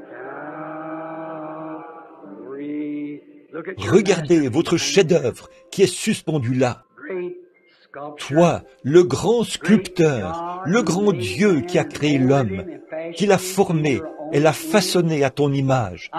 Je te prie, Seigneur, de nous prendre ce soir. Que ce soir soit pour nous une soirée mémorable, vraiment inoubliable. Fais que ce soir, Seigneur, ce soir, ici même, au motel Stardust, des hommes soient façonnés par toi pour refléter l'image des fils de Dieu.